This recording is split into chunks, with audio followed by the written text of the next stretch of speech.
Welcome to the New York Sports Rapid Rundown. It's a new weekly show that we're going to bring you here at the New York Post, where each week a guest will join me to discuss the three hottest topics of the week in New York sports. So let's get right into it. Joining me for the very first episode is one of the best voices in New York sports radio. You can hear him on WFAN and also CBS Sports Radio. You see him right here to the right of your screen. My guy, JR SportBrief. JR, how you doing, man?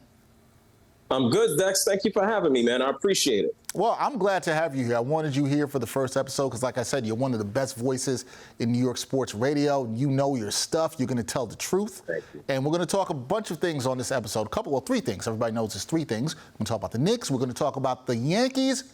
But first, we're going to lead off with the New York Mets. Losers of 14 of their last 18 games. JR, a season worst, 7 games below 500 prior to Saturday's contest against the Phillies.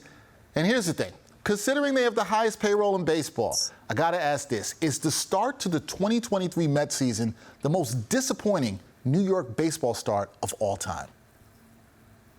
I don't know if it's the most disappointing of all time. I think if you go back and look at 87 after they won the championship in 86, Doc Gooden suspended for drugs. The pitching staff went through a lot of injuries. They didn't even make the postseason coming off of that championship. So I think that's ridiculously disappointing. That's a letdown. But when you think about all the money that the New York Mets have spent this year and the lack of results, it is disappointing. This is almost like first world problems for the New York Mets. They've entered into a space that people typically aren't used to, and that's spending money and not getting the results on the other end of it. So, yes, very disappointing.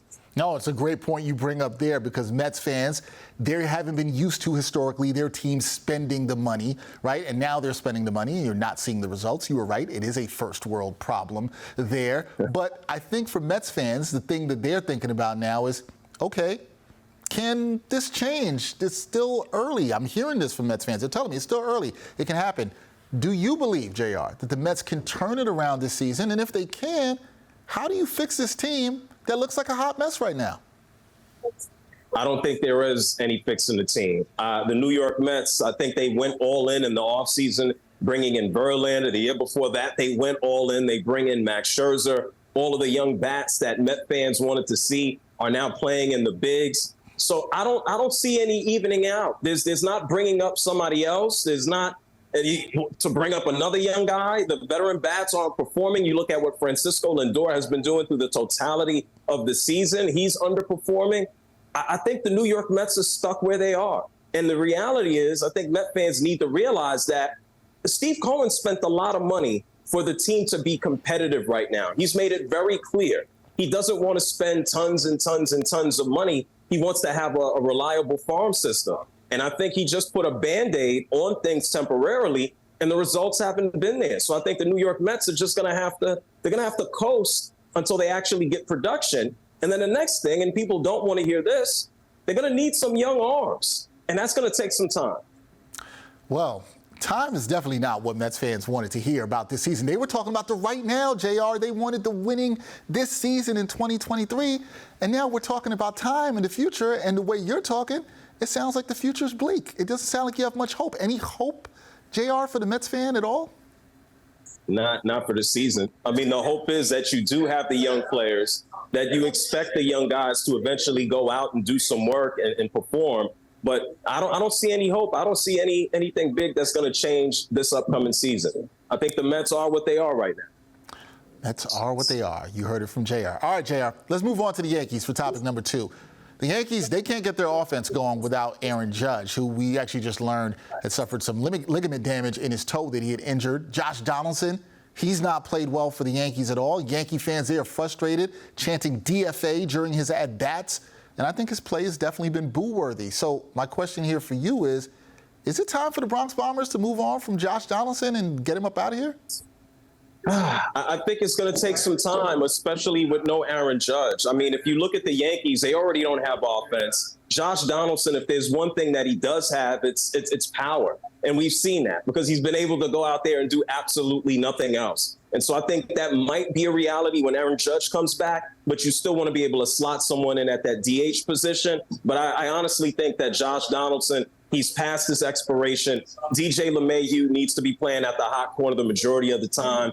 And it's just sad that they've literally been the worst offense in Major League Baseball now for the better part of a month with no Judge. Yeah, with no Judge, the numbers have shown that they have been absolutely terrible at the plate. Now, with all the problems that you've seen for the Yankees, we talked about the Mets and them not putting it together in 2023. Do you trust this Yankee team to make any noise this year?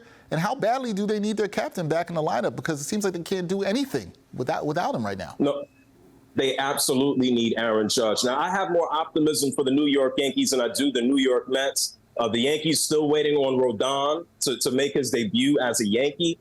But the offense is not clicking. The offense is poor. The Yankees are not the Bronx Bombers this year. They're pretty pitiful.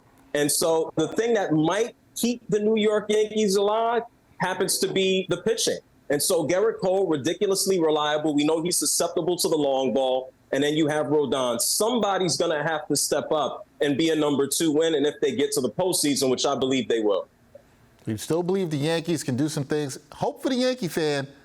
Not a lot of hope for the Mets fan, hearing that from JR. Okay, last topic. Here we go. I want to talk about NBA free agency, one of my favorite times of year. That starts on Friday, June 30th at 6 p.m. It'll all begin, and we're going to talk about the Knicks. There's a lot of debate among Knicks Nation, and you've probably seen this on Twitter, about what the team should do in order to level up right now. Here's my question for you, JR, because I think this is what everybody wants to know. Should the Knicks trade for an all-star this summer? And if so, who is that all-star? Who would you trade for? Man, you know what? I don't think there's anybody available right now where the New York Knicks get this guy, and they get closer to a championship. You think about a Karl Anthony Towns. It's like, yeah, well, what are you swapping him for? Julius Randle? You want to bring in a Paul George? Well, why are you bringing him in? So he can be hurt and sit on the bench. And so I don't think the New York Knicks should just go out there and just trade a guy to say that they traded a dude, unless there's a bigger plan down the road and they want to go ahead and flip that dude. I don't think this is a situation where you just do something to appease the fans and make them feel good. So I'm with you, right? Like, I'm on the train of patience, if you want to say that, right? You don't just make a move to make a move. You don't have to do that. They have something going on. They made the playoffs 2 out of the last 3 years. The culture seems to at least be decent or competent. That could be a good thing, which then leads me to this, JR. If the Knicks don't get an all-star this summer, some fans are going to be disappointed. And if they want to play the patient game, like as I said, and continue to develop and not go for the quick fix, do you think that's the right play for New York going forward? And do you see that as the path they want to take to getting closer to a championship? No, I think eventually they're going to have to go out and they're going to have to make a move. It may have to be in February. I don't think there's urgency where they absolutely must do something here in the offseason. If it has to bleed into February's trade deadline, I think that's realistic. I think it's easy as a fan to get caught up in the now. This is the opportunity now. Well, look, the championship is in June, so we got some time. No general manager sits around and goes, well, I have to do this now. The goal is a championship. That's in June. A lot of the activity takes place now in the summer, obviously, but there's a whole lot of leeway between now and hopefully the Knicks getting to another round of the playoffs. Yeah, it's going to be interesting to see what they can do to level up. You know it, JR. The fans can be impatient. Knicks Nation can be impatient. They want a star. They want it now. I'm with you. I think they need to pump the brakes and just continue to do what they're doing. Be competent. It's okay. It's okay to be competent for a little bit. You can do that. Those are our 3 topics. We hit everything for you. We talked about the Knicks, the Yankees, the Mets, who JR has absolutely no hope for, but hopefully have some hope for you guys down the road. That is my guy, JR SportBrief. Check him out on WFAN and CBS Sports Radio. And sometimes, if you're listening to a show, you'll hear me doing updates with him. That's always a good time when we're both on together. JR, thank you for joining the first episode of the show. We appreciate you, man. No doubt about it. I appreciate you for having me, man. Good luck into the future. Yeah, man, it'll be good. We'll be back next week with another episode. We'll have another guest. Everybody be great. Go follow JR. Until next time, y'all. Peace.